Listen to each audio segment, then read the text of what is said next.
उस घड़ी का ज्ञान अल्लाह ही की ओर फिरता है। वही उन सारे फलों को जानता है जो अपने गाभों में से निकलते हैं। उसी को मालूम है कि कौन सी मादा गर्भवती हुई है और किसने बच्चा जना है। फिर जिस दिन वो इन लोगों को पुकारेगा कि कहाँ हैं मेरे वे साझीदार, ये कहेंगे हम निवेदन कर चुके हैं, आज हम में से कोई इसकी गवाही देने वाला नहीं है। उस समय वे सारे आराध्य इनसे गुम हो जाएंगे जिन्हें ये इससे पहले पुकारते थे, और ये लोग समझ लेंगे कि इनके लिए अब कोई पनाह लेने की जगह नहीं है। इंसान कभी भलाई की दुआ मांगते नहीं थकता, और जब कोई आफत इस पर आ जाती है तो निराश हो जाता है और जी तोड़ बैठता है। मगर ज्यों ही कि कठिन समय बीत जाने के बाद हम इसे अपनी दयालुता का मजा चखाते हैं, ये कहता है कि मैं इसी का हकदार हूं और मैं नहीं समझता कि कयामत कभी आएगी। लेकिन अगर वास्तव में मैं अपने रब की ओर पलटाया गया तो वहां भी मजे करूंगा। हालांकि इनकार करने वालों को लाजमी तौर पर हम बता कर रहेंगे कि वे क्या करके आए हैं, और उन्हें हम बड़े गंदे अजाब का मजा चखाएंगे। इंसान को जब हम नेमत देते हैं तो वो मुंह फेरता है और अकड़ जाता है, और जब उसे कोई आफत छू जाती है तो बड़ी लंबी चौड़ी दुआएं करने लगता है। ऐ नबी, इनसे कहो, कभी तुमने ये भी सोचा कि अगर वास्तव में ये कुरान अल्लाह ही की ओर से हुआ और तुम इसका इनकार करते रहे, तो उस व्यक्ति से बढ़कर भटका हुआ और कौन होगा जो इसके विरोध में दूर तक निकल गया हो। जल्द ही हम इनको अपनी निशानियां बाहरी दुनिया में भी दिखाएंगे और इनके अपने अंतःकरण में भी, यहां तक कि इन पर यह बात खुल जाएगी कि ये कुरान वास्तव में सत्य है। क्या ये बात काफी नहीं है कि तेरा रब हर चीज का साक्षी है? सावधान रहो, ये लोग अपने रब से मिलन में शक रखते हैं। सुन रखो, वो हर चीज को अपने घेरे में लिए हुए है। अल्लाह के नाम से जो बड़ा ही मेहरबान और रहम करने वाला है। हा मीम ऐन सीन काफ। इसी तरह अल्लाह प्रभुत्वशाली व तत्वदर्शी तुम्हारी ओर और तुमसे पहले गुजरे हुए रसूलों की ओर प्रकाशना यानी वही करता रहा है। आसमानों और जमीन में जो कुछ भी है उसी का है। वो सर्वोच्च और महान है। करीब है कि आसमान ऊपर से फट पड़ें। फरिश्ते अपने रब की प्रशंसा के साथ तस्बीह यानी महिमा गान कर रहे हैं, और जमीन वालों के हक में माफी की प्रार्थनाएं किए जाते हैं। सावधान रहो, वास्तव में अल्लाह बड़ा ही माफ करने वाला और दयावान है। जिन लोगों ने उसको छोड़कर अपने कुछ दूसरे संरक्षक बना रखे हैं, अल्लाह ही उन पर निगरां है, तुम उनके हवालेदार नहीं हो। हां, इसी तरह ए नबी, ये अरबी कुरान हमने तुम्हारी ओर वही किया है ताकि तुम बस्तियों के केंद्र यानी मक्का शहर और उसके चारों ओर रहने वालों को सचेत कर दो, और इकट्ठा होने के दिन यानी क़यामत से डरा दो, जिसके आने में कोई शक नहीं। एक गिरोह को जन्नत में जाना है और दूसरे गिरोह को दोज़ख में। अगर अल्लाह चाहता तो इन सबको एक ही समुदाय यानी उम्मत बना देता, मगर वो जिसे चाहता है अपनी दयालुता में प्रवेश कराता है, और जालिमों का न कोई संरक्षक है न सहायक। क्या ये ऐसे नादान हैं कि इन्होंने उसे छोड़कर दूसरे संरक्षक बना रखे हैं? संरक्षक तो अल्लाह ही है, वही मुर्दों को जिंदा करता है और उसे हर चीज की सामर्थ्य प्राप्त है। तुम्हारे बीच जिस मामले में भी विभेद हो उसका फैसला करना अल्लाह का काम है। वही अल्लाह मेरा रब है, उसी पर मैंने भरोसा किया और उसी की ओर मैं रुजू करता हूं। आसमानों और जमीन का बनाने वाला, जिसने तुम्हारी अपनी जाति से तुम्हारे लिए जोड़े पैदा किए, और इसी तरह जानवरों में भी उन्हीं के सहजातीय जोड़े बनाए, और इस तरीके से वो तुम्हारी नस्लें फैलाता है। संसार की कोई चीज उसके सदृश नहीं, वो सब कुछ सुनने और देखने वाला है। आसमान और जमीन के खजानों की कुंजियां उसी के पास हैं, जिसे चाहता है खुली रोजी देता है और जिसे चाहता है नपा तुला देता है। उसे हर चीज का ज्ञान है। उसने तुम्हारे लिए धर्म की वही पद्धति नियत की है जिसका आदेश उसने नूह को दिया था, और जिसे ए मोहम्मद अब तुम्हारी ओर हमने प्रकाशना यानी वही के द्वारा भेजी है, और जिसका आदेश हम इब्राहिम और मूसा और ईसा को दे चुके हैं, इस ताकीद के साथ कि कायम करो इस दीन यानी धर्म को और इसमें अलग अलग ना हो जाओ। यही बात इन बहुदेववादियों को बहुत अप्रिय लगी है, जिसकी ओर ए मोहम्मद तुम उन्हें आमंत्रण दे रहे हो। अल्लाह जिसे चाहता है अपना कर लेता है, और वो अपनी ओर आने का मार्ग उसी को दिखाता है जो उसकी ओर रुजू करे। लोगों में जो विभेद जाहिर हुआ वो इसके बाद हुआ कि उनके पास ज्ञान आ चुका था, और इस कारण हुआ कि वे परस्पर एक दूसरे पर ज्यादती करना चाहते थे। अगर तेरा रब पहले ही ये न कह चुका होता कि एक नियत समय तक फैसला स्थगित रखा जाएगा, तो उनका झगड़ा चुका दिया गया होता। और वास्तविकता ये है कि अगलों के बाद जो लोग किताब के उत्तराधिकारी बनाए गए, वे उसकी ओर से बड़े विकलताजनक संदेह में पड़े हुए हैं। चूंकि ये हालत पैदा हो चुकी है, इसलिए ए नबी अब तुम उसी धर्म की ओर निमंत्रण दो, और जिस तरह तुम्हें आदेश दिया गया है उसी पर मजबूती से जम जाओ, और इन लोगों की इच्छाओं का अनुपालन न करो, और इनसे कह दो कि अल्लाह ने जो किताब भी उतारी है मैं उस पर ईमान लाया। मुझे आदेश हुआ है कि मैं तुम्हारे बीच इंसाफ करूं। अल्लाह ही हमारा रब भी है और तुम्हारा रब भी। हमारे कर्म हमारे लिए हैं और तुम्हारे कर्म तुम्हारे लिए। हमारे बीच कोई झगड़ा नहीं। अल्लाह एक दिन हम सबको इकट्ठा करेगा और उसी की ओर सबको जाना है। अल्लाह की पुकार को आगे बढ़कर स्वीकार कर लेने के बाद जो लोग स्वीकार करने वालों से अल्लाह के मामले में झगड़े करते हैं, उनका वाद विवाद उनके रब की दृष्टि में गलत है, और उन पर उसका गजब है, और उनके लिए कठोर यातना है। वो अल्लाह ही है जिसने सत्यता पूर्वक ये किताब और तुला अवतरित की। और तुम्हें क्या खबर, शायद कि फैसले की घड़ी करीब ही आ लगी हो। जो लोग उसके आने पर ईमान नहीं रखते वे तो उसके लिए जल्दी मचाते हैं, मगर जो उस पर ईमान रखते हैं वे उससे डरते हैं और जानते हैं कि यकीनन वो आने वाली है। खूब सुन लो, जो लोग उस घड़ी के आने में शक डालने वाले वाद विवाद करते हैं वे गुमराही में बहुत दूर निकल गए हैं। अल्लाह अपने बंदों पर बहुत दयालु है, जिसे जो चाहता है देता है, और वो बड़ी शक्ति वाला और प्रभुत्वशाली है। जो कोई आखिरत की खेती चाहता है उसकी खेती को हम बढ़ाते हैं, और जो दुनिया की खेती चाहता है उसे दुनिया ही में से देते हैं, मगर आखिरत में उसका कोई हिस्सा नहीं है। क्या ये लोग अल्लाह के कुछ ऐसे साझीदार रखते हैं जिन्होंने इनके लिए धर्म के प्रकार की एक ऐसी पद्धति नियत कर दी है जिसकी अल्लाह ने अनुमति नहीं दी? अगर फैसले की बात तय न पा गई होती तो इनका झगड़ा चुका दिया गया होता। यकीनन इन जालिमों के लिए दर्दनाक अजाब है। तुम देखोगे कि ये जालिम उस समय अपने किए के परिणाम से डर रहे होंगे और वो इन पर आकर रहेगा। इसके विपरीत जो लोग ईमान ले आए हैं और जिन्होंने अच्छे कर्म किए हैं वे जन्नत के बागों में होंगे। जो कुछ भी वे चाहेंगे अपने रब के यहां पाएंगे। यही बड़ा अनुग्रह है। यह है वो चीज जिसकी खुशखबरी अल्लाह अपने उन बंदों को देता है जिन्होंने मान लिया और अच्छे कर्म किए।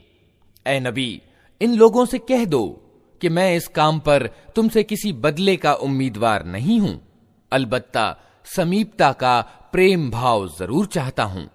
जो कोई भलाई कमाएगा हम उसके लिए इस भलाई में अच्छाई की बढ़ोतरी कर देंगे। यकीनन अल्लाह बड़ा माफ करने वाला और गुणग्राहक है। क्या ये लोग कहते हैं कि इस व्यक्ति ने अल्लाह पर झूठा आरोप घड़ लिया है? अगर अल्लाह चाहे तो तुम्हारे दिल पर ठप्पा लगा दे।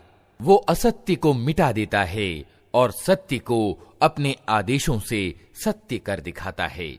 वो सीनों के छिपे हुए रहस्य जानता है। वही है जो अपने बंदों से तौबा कबूल करता है और बुराइयों को माफ करता है। हालांकि तुम लोगों के सब कर्मों का उसे ज्ञान है। वो ईमान लाने वालों और अच्छे कर्म करने वालों की दुआ को कबूल करता है और अपने अनुग्रह से उनको और ज्यादा देता है। रहे इनकार करने वाले तो उनके लिए कठोर सजा है। अगर अल्लाह अपने सब बंदों को खुली रोजी दे देता तो वे जमीन में सरकशी का तूफान खड़ा कर देते, मगर वो एक हिसाब से जितनी चाहता है उतारता है। यकीनन वो अपने बंदों की खबर रखने वाला है और उन पर निगाह रखता है। वही है जो लोगों के निराश हो जाने के बाद मेह बरसाता है और अपनी दयालुता फैला देता है, और वही प्रशंसा योग्य संरक्षक है। उसकी निशानियों में से है ये धरती और आसमानों की रचना और ये सजीव रचनाएं जो उसने दोनों जगह फैला रखी हैं। वो जब चाहे उन्हें इकट्ठा कर सकता है।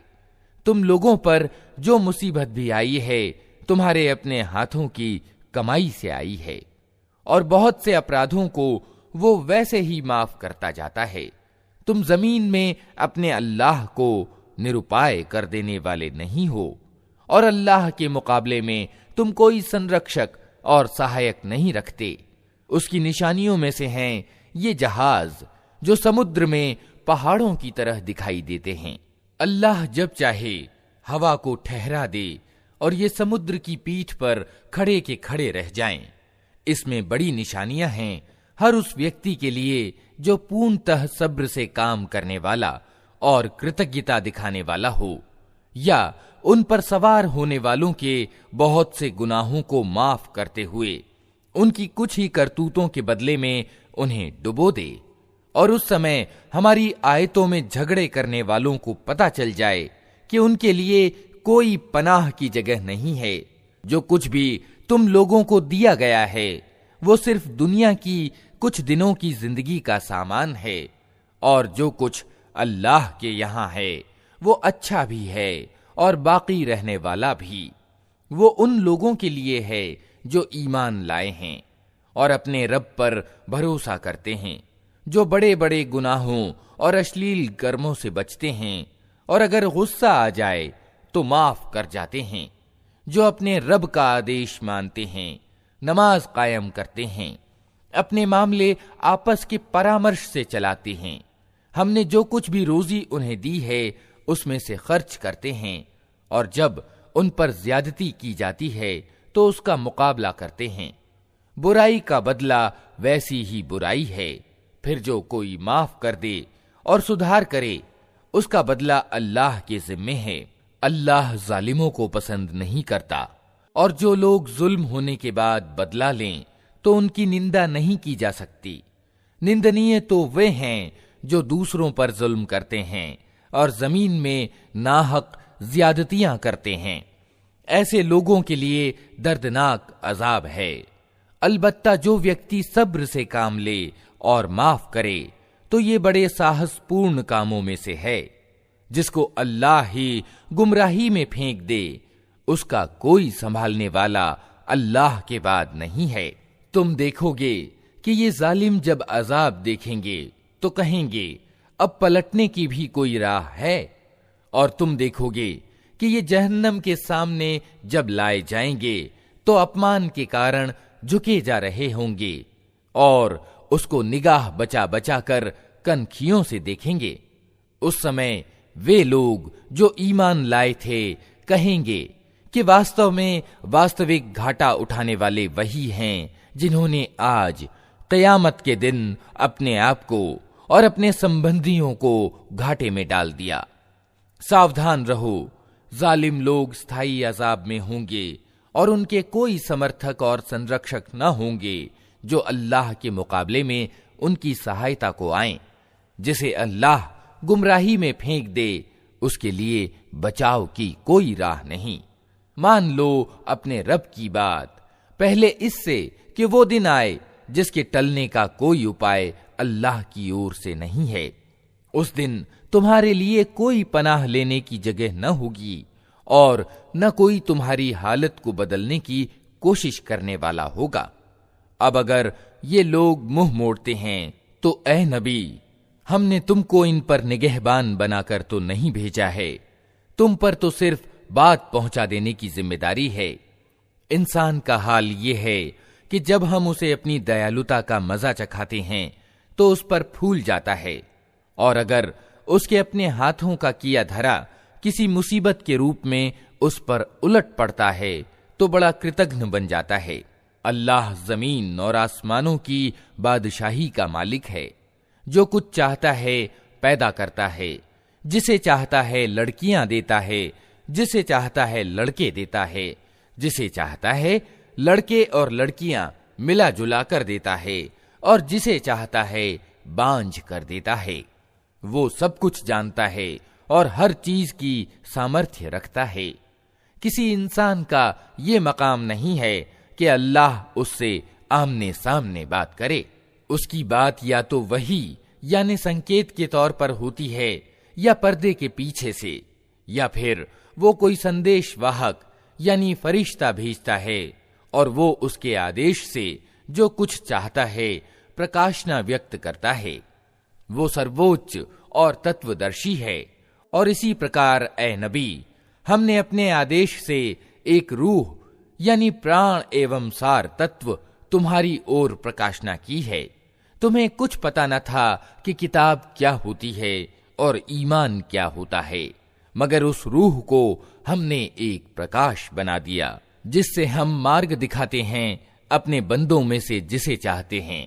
यकीनन तुम सीधे मार्ग की ओर पथ प्रदर्शन कर रहे हो, उस अल्लाह के मार्ग की ओर जो जमीन और आसमानों की हर चीज का मालिक है। सावधान रहो, सारे मामले अल्लाह ही की ओर रुजू करते हैं।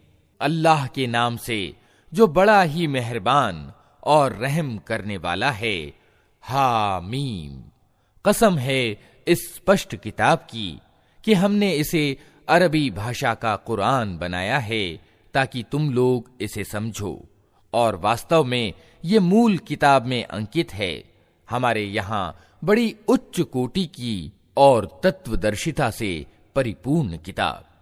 अब क्या हम तुमसे विरक्त होकर ये नसीहत का पाठ तुम्हारे यहाँ भेजना छोड़ दें, सिर्फ इसलिए कि तुम मर्यादाहीन हो? पहले गुजरी हुई कौमों में भी बार बार हमने नबी भेजे हैं।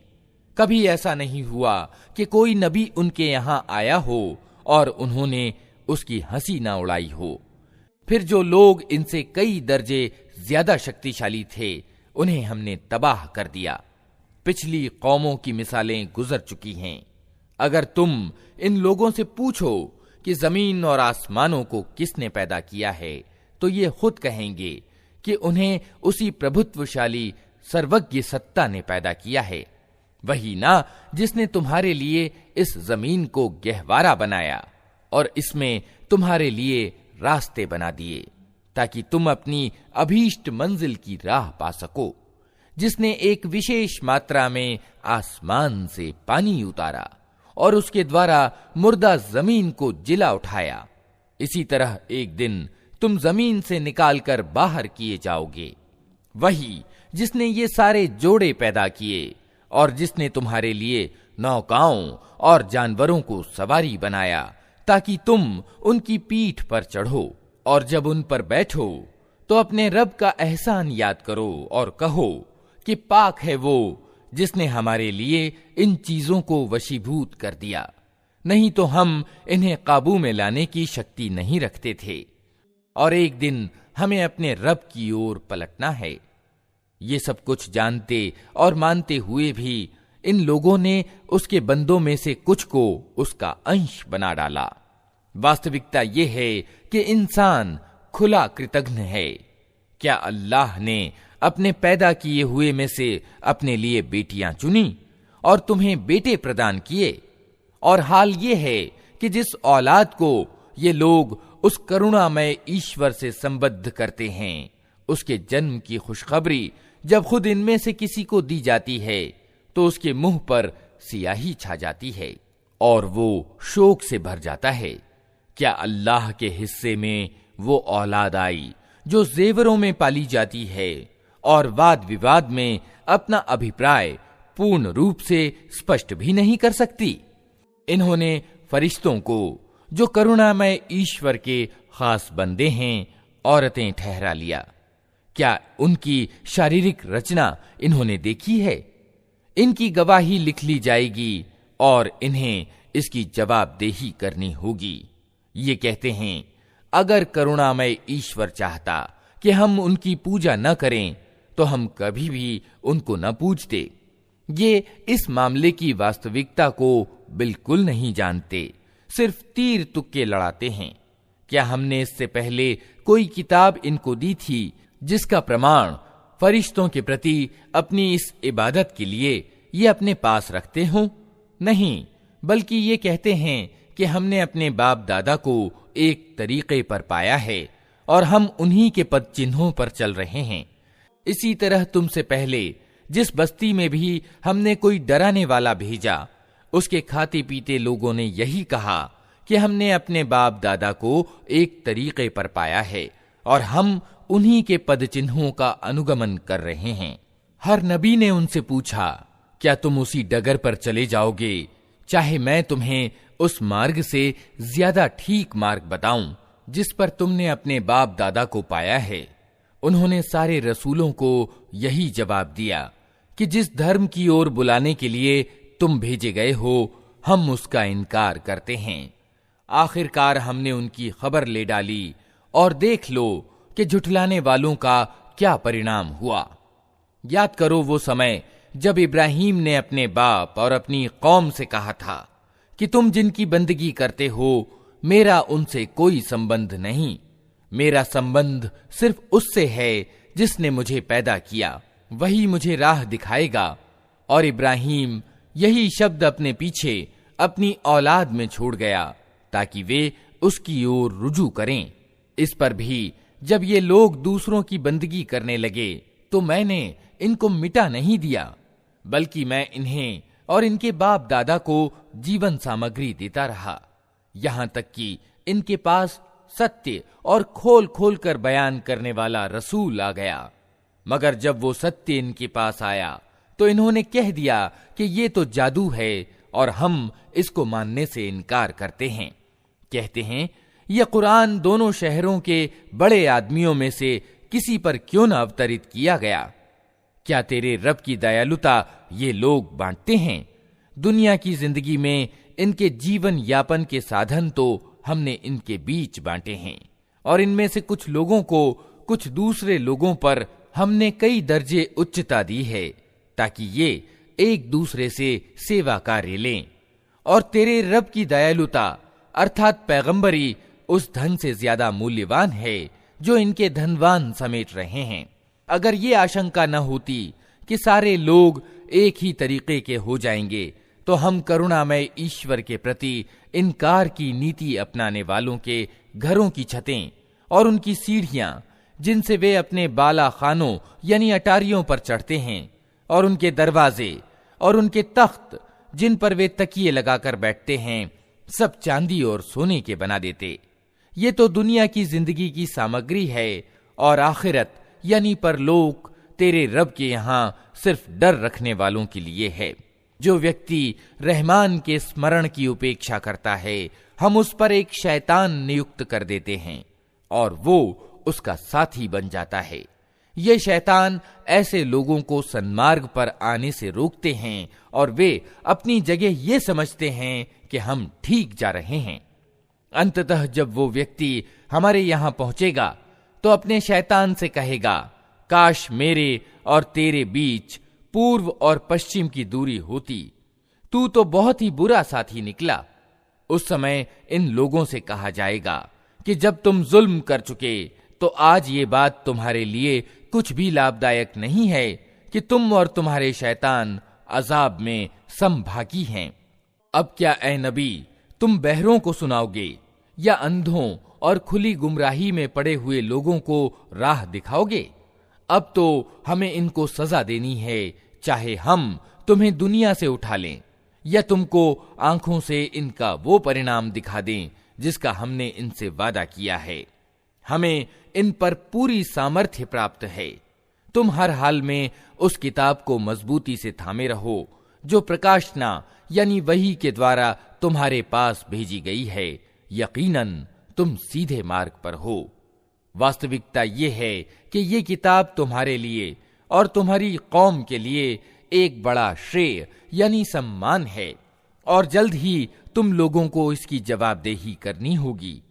तुमसे पहले हमने जितने रसूल भेजे थे उन सबसे पूछ देखो, क्या हमने करुणामय ईश्वर के सिवा कुछ दूसरे इलाह यानी उपास्य भी ठहराए थे कि उनकी बंदगी की जाए। हमने मूसा को अपनी निशानियों के साथ फिरौन और उसके राज्य प्रमुखों के पास भेजा, और उसने जाकर कहा कि मैं सारे जहान के रब का रसूल हूं। फिर जब उसने हमारी निशानियां उनके सामने पेश की तो वे ठट्ठे मारने लगे। हम एक पर एक ऐसी निशानी उनको दिखाते चले गए जो पहली से बढ़ चढ़कर थी, और हमने उनको यातना में धर लिया कि वे अपनी रीति से बाज आएं। हर यातना के अवसर पर वे कहते, ऐ जादूगर, अपने रब की ओर से जो पद तुझे प्राप्त है उसके आधार पर हमारे लिए उससे दुआ कर, हम जरूर सन्मार्ग पर आ जाएंगे। मगर ज्यों ही कि हम उन पर से यातना हटा देते, वे अपनी बात से फिर जाते थे। एक दिन फिरौन ने अपनी कौम के बीच पुकार कर कहा, लोगो, क्या मिस्र का राज्य मेरा नहीं है और ये नहरें मेरे नीचे नहीं बह रही हैं? क्या तुम लोगों को दिखाई नहीं देता मैं अच्छा हूं, या ये व्यक्ति जो अपमानग्रस्त और हीन है और अपनी बात भी खोलकर बयान नहीं कर सकता? क्यों ना इस पर सोने के कंगन उतारे गए, या फरिश्तों का एक दल इसकी अर्दली में न आया? उसने अपनी कौम को हल्का समझा और उन्होंने उसकी बात मानी। वास्तव में वे थे ही अवज्ञाकारी लोग। आखिरकार जब उन्होंने हमें क्रुद्ध कर दिया तो हमने उनसे बदला लिया और उनको इकट्ठा डुबो दिया, और बाद वालों के लिए आगे गुजरे हुए और शिक्षाप्रद नमूना बनाकर रख दिया। और ज्यों ही कि मरियम के बेटे की मिसाल दी गई, तुम्हारी कौम के लोगों ने उस पर शोर मचा दिया और लगे कहने कि हमारे पूज्य अच्छे हैं या वो। ये मिसाल वे तुम्हारे सामने सिर्फ कुतर्क के लिए लाए हैं। वास्तविकता ये है कि ये हैं ही झगड़ालू लोग। मरियम का बेटा इसके सिवा कुछ न था कि एक बंदा था जिसे हमने अपना कृपा पात्र बनाया, और इस्राएल की संतान के लिए उसे अपने चमत्कार का एक नमूना बना दिया। हम चाहें तो तुमसे फरिश्ते पैदा कर दें जो जमीन में तुम्हारे उत्तराधिकारी हों, और वो अर्थात मरियम का बेटा वास्तव में क़यामत की एक निशानी है। अतः तुम उसमें शक न करो और मेरी बात मान लो, यही सीधा मार्ग है। ऐसा न हो शैतान तुमको उससे रोक दे कि वो तुम्हारा खुला दुश्मन है। और जब ईसा स्पष्ट निशानियां लिए हुए आया था तो उसने कहा था कि मैं तुम लोगों के पास तत्वदर्शिता लेकर आया हूं, और इसलिए आया हूं कि तुम पर कुछ उन बातों की वास्तविकता स्पष्ट कर दूं जिनके संबंध में तुम विभेद कर रहे हो। अतः तुम अल्लाह से डरो और मेरी बात मानो। सत्य यह है कि अल्लाह ही मेरा रब भी है और तुम्हारा रब भी। उसी की तुम बंदगी करो, यही सीधा मार्ग है। मगर उसकी इस स्पष्ट शिक्षा के बावजूद गिरोहों ने परस्पर विभेद किया। अतः तबाही है उन लोगों के लिए जिन्होंने जुल्म किया, एक दुखद दिन के अजाब से। क्या ये लोग अब बस इसी चीज के इंतजार में हैं कि अचानक इन पर क़यामत आ जाए और इन्हें खबर भी ना हो? वो दिन जब आएगा तो डर रखने वालों को छोड़कर बाकी सब दोस्त एक दूसरे के दुश्मन हो जाएंगे। उस दिन उन लोगों से जो हमारी आयतों पर ईमान लाए थे और आज्ञाकारी बनकर रहे थे, कहा जाएगा कि ऐ मेरे बंदो, आज तुम्हारे लिए कोई डर नहीं और ना तुम्हें कोई चिंता सताएगी। दाखिल हो जाओ जन्नत में, तुम और तुम्हारी पत्नियां, तुम्हें खुश कर दिया जाएगा। उनके आगे सोने की थालियां और जाम सागर फिराए जाएंगे, और हर मन भाती और निगाहों को लज्जत देने वाली चीज वहां मौजूद होगी। उनसे कहा जाएगा, तुम अब यहां हमेशा रहोगे। तुम इस जन्नत के वारिस अपने उन कर्मों के कारण हुए हो जो तुम दुनिया में करते रहे। तुम्हारे लिए यहां ढेर सारे मेवे मौजूद हैं जिन्हें तुम खाओगे। रहे अपराधी तो वे हमेशा जहन्नम के अजाब में ग्रस्त रहेंगे, कभी उनके अजाब में कमी न होगी और वे उसमें निराश पड़े होंगे। उन पर हमने जुल्म नहीं किया, बल्कि वे खुद ही अपने ऊपर जुल्म करते रहे। वे पुकारेंगे, ऐ मालिक, तेरा रब हमारा काम ही तमाम कर दे तो अच्छा है। वो जवाब देगा, तुम यूं ही पड़े रहोगे। हम तुम्हारे पास हक यानी सत्य लेकर आए थे, मगर तुम में से ज्यादातर को हक ही अप्रिय था। क्या इन लोगों ने कोई कार्रवाई करने का फैसला कर लिया है? अच्छा, तो हम भी फिर एक फैसला किए लेते हैं। क्या इन्होंने ये समझ रखा है कि हम इनकी रहस्य की बातें और इनकी कानाफूसियां सुनते नहीं हैं? हम सब कुछ सुन रहे हैं और हमारे फरिश्ते इनके पास ही लिख रहे हैं। इनसे कहो, अगर वास्तव में रहमान यानी करुणामय ईश्वर की कोई संतान होती तो सबसे पहले इबादत करने वाला मैं होता। पाक है आसमानों और जमीन का शासक, सिंहासन का मालिक उन सारी बातों से जो ये लोग उससे जोड़ते हैं।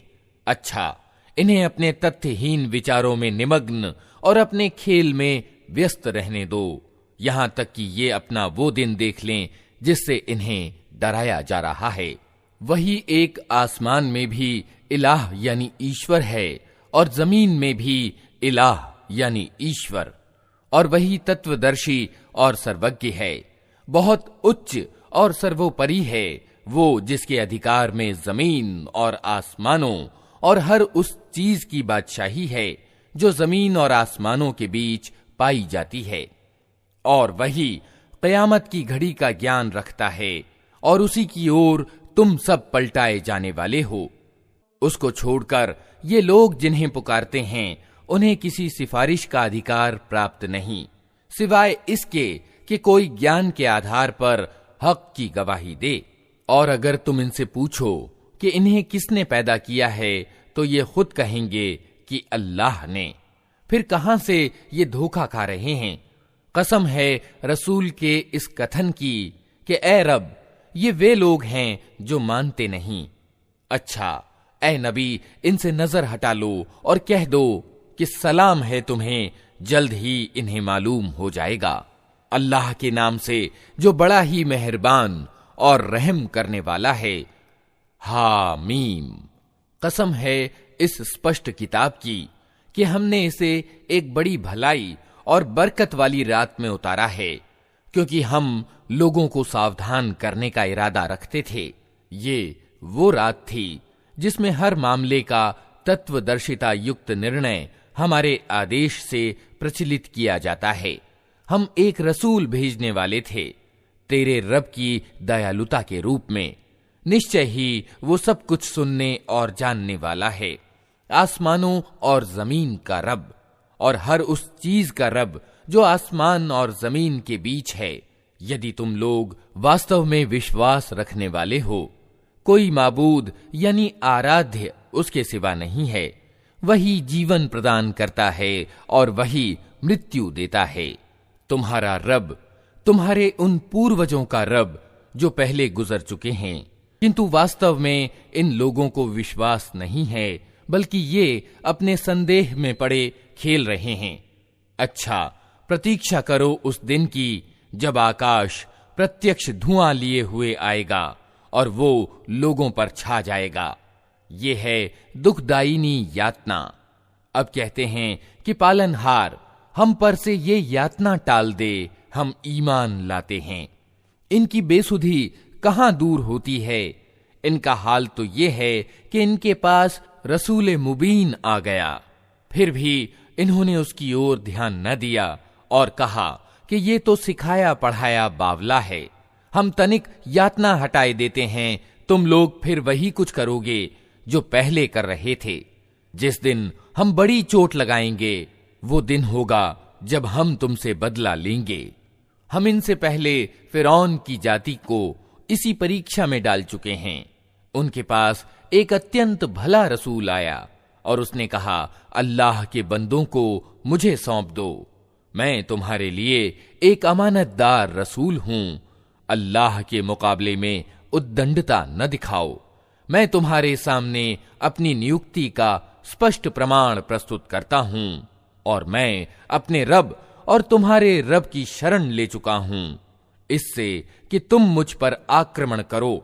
अगर तुम मेरी बात नहीं मानते तो मुझ पर हाथ डालने से बाज रहो। अंततः उसने अपने रब को पुकारा कि ये लोग अपराधी हैं। उत्तर दिया गया, अच्छा तो रातों रात मेरे बंदों को लेकर चल पड़, तुम लोगों का पीछा किया जाएगा।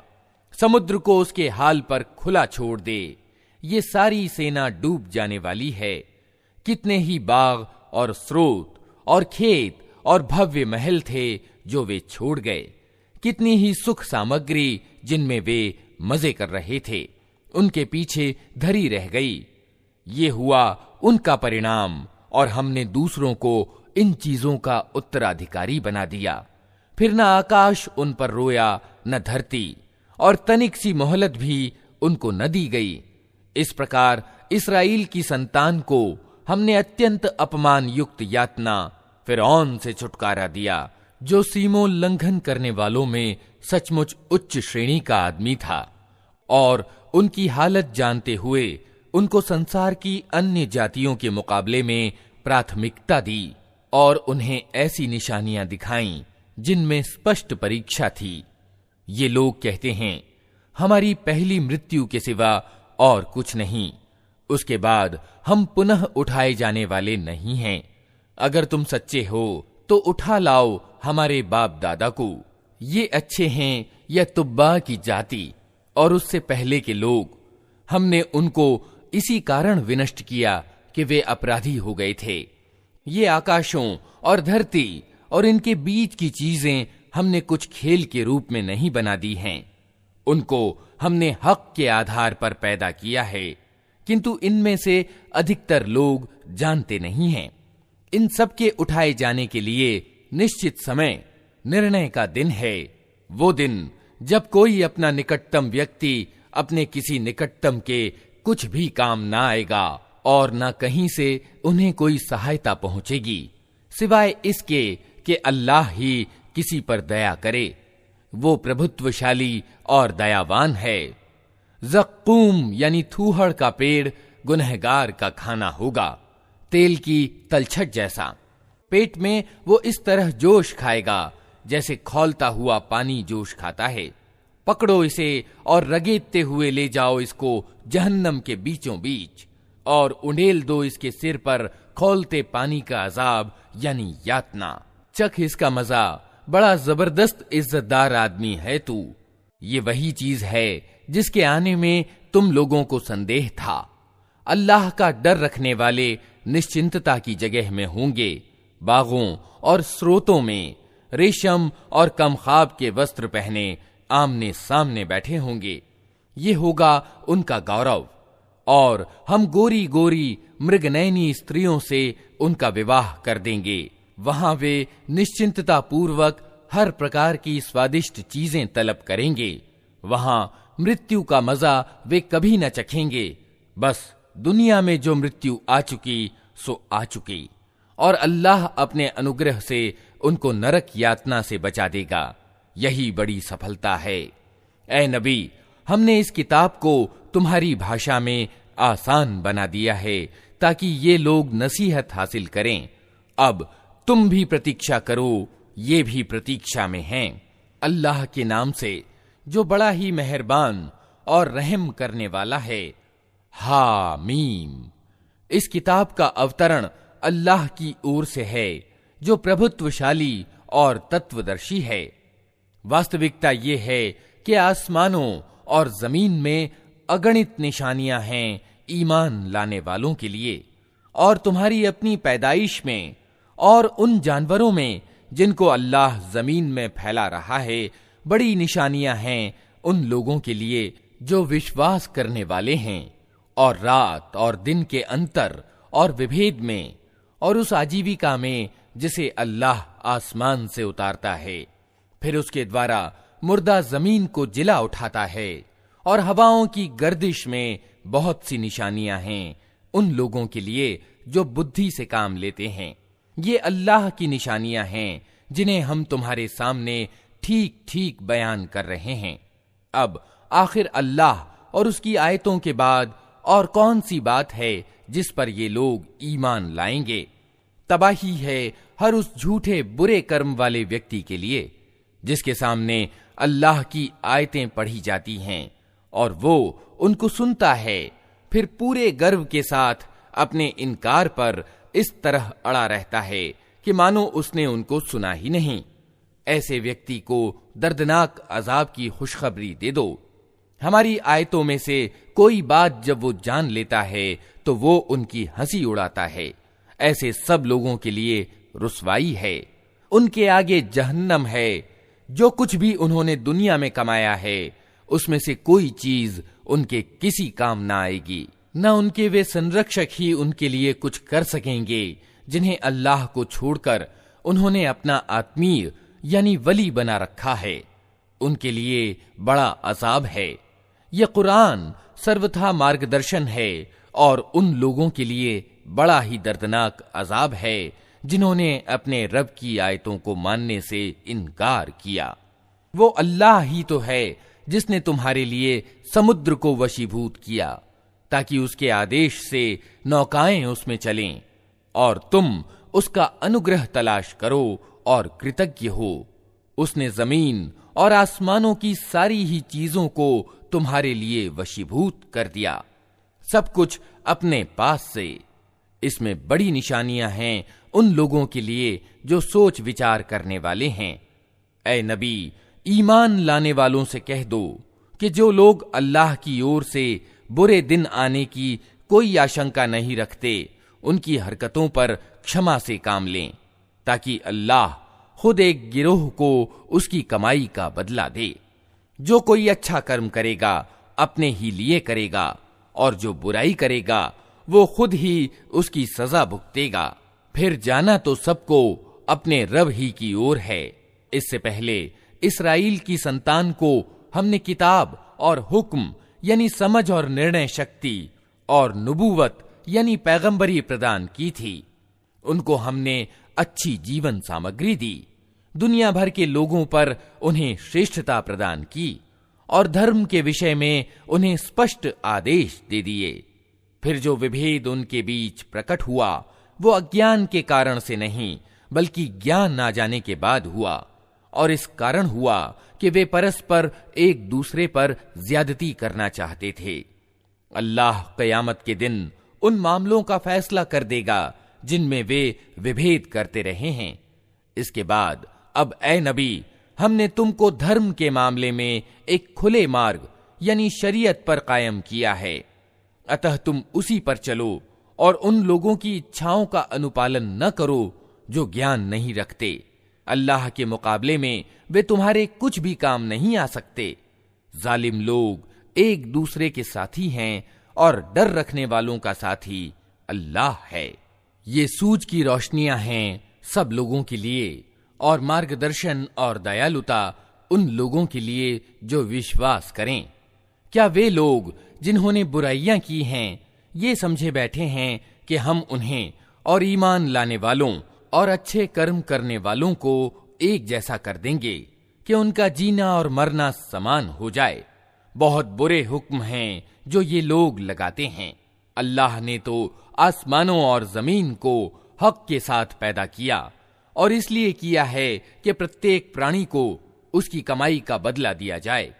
लोगों पर जुल्म हरगिज न किया जाएगा। फिर क्या तुमने कभी उस व्यक्ति की हालत पर भी विचार किया जिसने अपने मन की इच्छा को अपना खुदा बना लिया और अल्लाह ने ज्ञान के होते हुए उसे गुमराही में फेंक दिया और उसके दिल और कानों पर ठप्पा लगा दिया और उसकी आंखों पर पर्दा डाल दिया? अल्लाह के बाद अब और कौन है जो उसे मार्ग दिखाए? क्या तुम लोग कोई शिक्षा ग्रहण नहीं करते? ये लोग कहते हैं कि जिंदगी बस यही हमारी दुनिया की जिंदगी है, यही हमारा मरना और जीना है, और दिनों की गर्दिश के सिवा कोई चीज नहीं जो हमें विनष्ट करती हो। वास्तव में इस मामले में इनके पास कोई ज्ञान नहीं है। ये सिर्फ अटकल के आधार पर ये बातें करते हैं, और जब हमारी स्पष्ट आयतें इन्हें सुनाई जाती हैं तो इनके पास कोई तर्क इसके सिवा नहीं होता कि उठा लाओ हमारे बाप दादा को, अगर तुम सच्चे हो। ऐ नबी, इनसे कहो, अल्लाह ही तुम्हें जिंदगी प्रदान करता है, फिर वही तुम्हें मौत देता है, फिर वही तुमको उस क़यामत के दिन इकट्ठा करेगा जिसके आने में कोई शक नहीं, मगर अधिकतर लोग जानते नहीं हैं। जमीन और आसमानों का राज यानी बादशाही अल्लाह ही की है, और जिस दिन क़यामत की घड़ी आ खड़ी होगी उस दिन झूठ वाले घाटे में पड़ जाएंगे। उस समय तुम हर गिरोह को घुटनों के बल गिरा देखोगे। हर गिरोह को पुकारा जाएगा कि आए और अपना कर्म पत्र देखे। उनसे कहा जाएगा, आज तुम लोगों को उन कर्मों का बदला दिया जाएगा जो तुम करते रहे थे। ये हमारा तैयार कराया हुआ कर्म पत्र है जो तुम्हारे ऊपर ठीक ठीक गवाही दे रहा है। जो कुछ भी तुम करते थे उसे हम लिखवाते जा रहे थे। फिर जो लोग ईमान लाए थे और अच्छे कर्म करते रहे थे उन्हें उनका रब अपनी दयालुता में दाखिल करेगा, और यही खुली सफलता है। और जिन लोगों ने इनकार किया था उनसे कहा जाएगा, क्या मेरी आयतें तुमको नहीं सुनाई जाती थीं? मगर तुमने घमंड किया और अपराधी बनकर रहे। और जब कहा जाता था कि अल्लाह का वादा सच्चा है और क़यामत के आने में कोई शक नहीं, तो तुम कहते थे कि हम नहीं जानते क़यामत क्या होती है, हम तो बस एक गुमान सा रखते हैं, विश्वास हमको नहीं है। उस समय उन पर उनके कर्मों की बुराइयां खुल जाएंगी और वे उसी चीज के फेरे में आ जाएंगे जिसकी वे हंसी उड़ाया करते थे। और उनसे कहा जाएगा कि आज हम भी उसी तरह तुम्हें भुलाए देते हैं जिस तरह तुम इस दिन की भेंट को भूल गए थे। तुम्हारा ठिकाना अब दोज़ख है और कोई तुम्हारी सहायता करने वाला नहीं है।